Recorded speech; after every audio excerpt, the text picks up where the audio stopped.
Hey, everybody. Welcome back to another episode of the Daily Noose with Tim Lynch. I am Tim Lynch.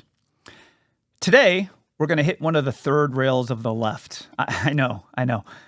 There's like 80 million of them. But today, we're going to talk about transgenders. And you know when the left says, well, we need to have a serious conversation about something, but they actually don't want to have a serious conversation about anything? We're going to have that serious conversation, and we're going to speak to the truth. And the truth is tough. And actually, we're going to start out with a tough story. We're going to start by talking about Nexs Benedict. Now, some of you may know exactly who she is and everything that's transpired around her. Some of you may have no idea whom I'm talking about. So I will start with a very brief timeline. So Nexs Benedict died when she was 16 in February of this year. She was a sophomore in high school. She was a transgender or non-binary, depending on a little bit what day of the week it was. Her pronouns could be they, them, could be he, him, sometimes he, they. So at the very least, there's some confusion there. But the quick and dirty is that on February 7th, Nexs Benedict was involved in a fairly minor physical altercation with some girls in a high school bathroom. Came out of it really fine. And the next day, she was found dead. And then either later that day or the next day or soon thereafter, I don't know the exact time, the left side of the world imploded. And they just thought, here's yet another victim from people that hate trans people. And here's a hate crime, and we need to get everybody involved and crucify everybody, even those who never met her or never had anything to do with her. So let's go to one of the typical articles that came out after her death. And this was from the Washington Post. And this was about 2 weeks after her death. And if you put up the overlay, the Washington Post had an article by Molly Hennessy Fisk that said, Oklahoma non-binary teen died after school fight amid reported bullying. So to hear it basically sounds like this kid got beat up because she was non-binary, got killed because she was non-binary. But as time went on, more information came out. And one of the things that did come out was a video from the police officer that investigated the fracas. And this was an article published by The Guardian, which is a paper in Oklahoma. And I'm actually going to read to you what transpired in the video rather than showing you the video, and you'll see why in a second. So in the video, Nexs says she doesn't really know the girls that she got into a fight with. Her guardian was there. She told the officer the girls had previously thrown things at Nexs and called them names. And again, if you could throw that up. Nexs said that they were using the bathroom and chatting with friends when the group of students accused Nexs of laughing at them. I was talking with my friends, they were talking with their friends, and we were laughing, and they said something like, why do they laugh like that? And they were talking about us in front of us, Nexs said. So right now it just sounds like here's a couple of groups of girls that are talking and laughing, and why are you laughing at us and whatnot? So as it goes on, in response, Nexs says that they poured water from their water bottle onto the students. The fighting escalated with one of the girls grabbing Nexs' hair. Nexs said they pushed one of the girls into a paper towel dispenser. Then Nexs said they were thrown to the ground by a student as others began to beat them up. And I said, okay, it's a little more than you want, obviously, certainly not very ladylike, but not the worst thing in the world. And I do agree, it sounds like, well, if they poured water on her, that really kind of started things off. But if you go further down in the article, it says, but the officer warned that Nexs had started the domino effect by pouring water on the girls, an action that could be seen as assault. And I read that and I said, wait, I thought they poured water on Nexs. And so I went back up and reread it and said, okay, in response, Nexs says that they poured water from their water bottle onto the students. And then the fight, yeah, see, and then I realized the other students, know, Nexs. So Nexs says that if you were to write it correctly, she poured water from her water bottle onto the students. And this drives me nuts. This whole pronouns thing is just ridiculous. I mean, one, you could see Grammatically, it's incorrect. Linguistically, it's incorrect. Biologically, it's incorrect. And when you put them all together, it obviously creates tremendous confusion, and it can actually get a wrong story. So, okay, so now, again, we have schoolgirl fight, fairly minor, and then, sure, maybe Nexs started the physicality by pouring water on them. So be it. Of course, the next day she's dead. And again, everyone at this time is still thinking she's a victim of assault. Another article by the Washington Post, this was also from the same date, actually. If you bring up the overlay, at the funeral, Nex's biological mother was among the mourners. Their father, who was in prison for abuse, was not. The trio described Nexs as a straight-A student, a nature and animal lover who was devoted to a cat named Zeus. The teen was a fan of The Walking Dead and video games such as Minecraft. Great. I mean, sounds like a great kid. Like the family, Nexs embraced their Choctaw roots. Oh, yeah. Now we got 2 on the bingo card, right? We got a trans person and we got an indigenous person. 3 more, we hit bingo. I know. So anyway, but again, everyone thinks she was assaulted. She died later from her wounds, and this is a hate crime, and we have to investigate. Long story short, it turns out she did not die from the fight. She did not have any life-threatening wounds from that. She actually died from suicide. And how do we know that? Well, there were notes of self-harm that the family found and brought forth. Now, I don't know that the timeline of those notes. I don't know if those notes were written after the assault. I don't know if these notes were days, weeks, months, years old. But certainly this was not an unusual thought amongst her. We also have the actual report from the chief medical examiner, and if we could give the overlay to show that. And if you look at the probable cause of death, it said diphenhydramine and fluoxetine combined toxicity. So that's an overdose of Benadryl and Prozac. Benadryl, I think we all know. Prozac, probably most of us know, is a medication prescribed for anxiety and depression. So now at this point, a lot of people will say, well, okay, she died of suicide. She didn't die from her physical injuries, but obviously she's been bullied and that drove her to suicide. Maybe that's the answer, but let's dig a little deeper. So amongst the transgender community, suicide rate is through the roof. I mean, it is really incomparable to virtually everything. Now, I will bring up one study. This is from the Journal of Pediatrics, and if we get the overlay, it's October 1st, 2018, Transgender Adolescent Suicide Behavior. And the results show that nearly 14% of adolescents reported a previous suicide attempt. Disparities by gender identity in suicide attempts were found. Female to male adolescents, which is what she was, reported the highest rate of attempted suicide, over 50%, followed by adolescents who identified as not exclusively male or female at 41%, male to female adolescents, 29.9%, questioning adolescents, 27.9%. You get the idea. But she's in a group that has a nearly 50% chance of committing suicide. Well, why? Right? So I know everyone's going to say, well, because of the society, man. These people they're being bullied, they're being mistreated, they're not accepted. That's why they're committing suicide. And again, bullying does lead to suicide. There's no question. But that's not the whole picture either. And now, again, in one individual, it's very hard to say for sure. But we do know no other group has the suicide rate, right? Blacks in the 50s and 60s, where Jim Crow law was dominating everything, and there was horrible racism, their suicide rate was like 10 or 12%, right? Even in the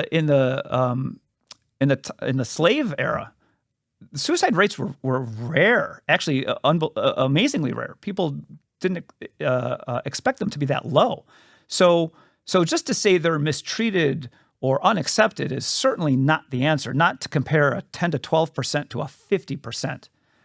There's more, right? So now let's go back to the basics. Let's go back to, why are people transgender in the first place? All right, let's have that talk. So the first thing I'm going to say is the common thing that most of the left will say. Well, they're transgender because they're wired that way, right? They have, let's say you're born XY male, you've got a male body, but you've got a female mind. You're just wired the wrong way, right? I just feel like I should be like the stereotypical female, right? I like to wear dresses and I like to be feminine and talk with other women and girls and I don't know why, but they all color their hair pink no matter how old they are. But you know what? And if that's the case, if you are truly just otherwise, I am great. I have no other issues. I really just wish I were the opposite sex. Great, fantastic. I think that's a minority, but that's great. There's no issues there, right? But I don't think that's the minority. And the other thing is, what I'd love to ask is, that person, you do know you're not a woman, right? Now, if they say, I know I'm not a woman. I just really wish I were. Great. I think we're set. That's fine. Of course, if they say, oh no, I'm just as much of a woman as your mom is a woman. It's like, okay, now you're psychotic, right? You're delusional. If you truly believe that, you have a delusion, and that's not normal. But let's get out of that. Let's look at another reason someone might be transgendered. Maybe you're just a normal kid, totally normal, right? Hey, I'm a 3-year-old boy. I'm in my house. I'm playing with my older sister's dolls and shoes and dresses because it's fun, and she looks like she's having fun. But then my hyper woke mom in my California home says, you must be transgender. I will buy you dresses and I will give you puberty blockers. That's a problem. Again, that's not a problem with the kid. That's a problem with the parents. And that is something we also see. I mean, just look at Hollywood. How many of these parents have these transgender kids? It's just taking normal kids, girls that are tomboys, and just making them into something they are not. Okay? Now, let's get into some other stuff. Autism. One of the biggest groups that are becoming transgender is the autistic group. And again, lots of studies with this, but I'm just going to bring up this typical one. This is from 2020. Elevated rates of autism, other neurodevelopmental and psychiatric diagnoses, and autistic traits in transgender and gender diverse individuals. H, if you could bring up the chart. And this graph shows autism diagnoses by gender identity. And a cisgender male, we may know them as boys, have, probably looks like a 4%, 5% rate of autism. Cisgender female, slightly lower, again, girls, that's known too. Gender diverse is over 20%. That is through the roof. And again, we have to wonder, why is that? Why would autistic kids be transgender any more than non-autistic kids? Autism and sexuality and identity really don't have anything to do with each other. You can pontificate, which I do. And I wonder, right? You're a kid. You're having trouble fitting in. Well, what do? You change, okay? Changing to sex is pretty radical, but I guess that's possible. But you also change and you join groups that are also out of the realm of the typical. Back in the 90s, when you were a little socially odd and having trouble, hanging with the normal group, you became goth, right? All those goth kids, right? The black clothes and the black hair and the black lipstick and the black fingernail painting, right? Where did those kids go? Are the autistic kids that were becoming goth now not becoming goth and just becoming transgender because that's the new in thing? I mean, if you stay with me long enough, one of the things you'll hear me repeat over and over again is human nature doesn't change. The nature's the same. Sometimes we hang our coat on a different rack or dress, but nothing changes. So maybe it's the kids that were just trying to be different because they are now being different in the transgender way. I don't know, but that's one of the things I've often thought. Are all the goth kids now transgender kids? But let's go back to one more thing. Let's go back to that Washington Post article when they were talking about the funeral. And if you bring up that one paragraph that said Nex's biological mother was among the mourners, the father, who is in prison for abuse, was not. Well, when I first read that, I'm skimming through things and I thought, okay, well, he's abusing heroin or cocaine or something. No. So in another posting from the postmillennial.com, they explained what the abuse was. And if we read this overlay, H if you please. However, after a brief mention in a Washington Post report on her death, Red State and independent journalist Jeremy Lee Quinn discovered that Benedict had been molested by her father for years. It should say years. He is currently in prison for failing to register as a sex offender after he was released from prison. It goes on. Benedict's father served time in prison after sexual abuse crimes against Benedict, including suspected anal rape when Benedict was 9 years old. James Everett Hughes was arrested in 2019 and charged with the rape of a minor under 14 years old, a crime dating back to 2017. So he went to prison, he got 5 years, and then he was released. And he was arrested again January 25th, 2024 for failing to register as a sex offender. And here's the rub. So she committed suicide 2 weeks after her father's reincarceration. Now, I'm not saying that she committed suicide because her father went back to jail. However, she was abused by her father. She has PTSD. And that is also very common in transgender individuals. So again, bringing up yet another study. This is from the Journal of Pediatrics, August 2021. Disparities in childhood abuse between transgender and cisgender adolescents. So again, the PTSD, the prior abuse, this is ubiquitous in all the studies looking at transgenders. I particularly chose this one to show you because she was an adolescent. So the results, if you please, 73%, nearly 3/4 of transgender adolescents reported psychological abuse. 39% physical, 19% sexual. Compared with heterosexual cisgender adolescents, transgender adolescents had a higher odds ratio of psychological abuse, physical abuse, and sexual abuse. They were 2 times more likely to be sexually abused than cisgender individuals. And this type of abuse, again, very common in transgender individuals, is also common in lots of disorders, but specifically perhaps transgender adjacent diagnosis, body dysmorphic disorder is very common in people who've been abused before and in PTSD, which again makes sense, right? You get molested in some form, you change the form, right? You don't like yourself. I don't like the person I was. I don't like the person that got molested, right? So you change that. Sometimes people actually make themselves uglier. They put on a ton of weight. They color their hairs really strangely. They have a bazillion tattoos, piercings that go through their cheeks. I mean, just crazy stuff. But sometimes it's just, I'm changing my sex, which again makes sense. You get molested as a boy. You don't want to be that boy that got molested. So you turn into a girl, right? We don't affirm other body dysmorphic disorders. Why do we affirm sex differences, right? So if someone comes in with anorexia, we don't give them Ozempic and say, hey, I know you're 89 pounds, but I can get 5 more off of you. We don't give them liposuction. There are people that exist that actually believe they should be 3-limbed, right? That they should be an amputee, that they don't, they shouldn't have that arm or that leg. And they will go to doctors and ask them to amputate. And of course, doctors say no. Why would they amputate a perfectly good limb? But for some reason, if a boy goes in and says, I think I'm a girl, can you cut off my penis? Whoop, there it goes. The left thinks they're being kind and loving by affirming the delusion that someone has that they're the opposite sex. They're not. They're not helping them because they're missing the underlying problem. In medicine, the first thing we do is look for, so we can treat the underlying problem.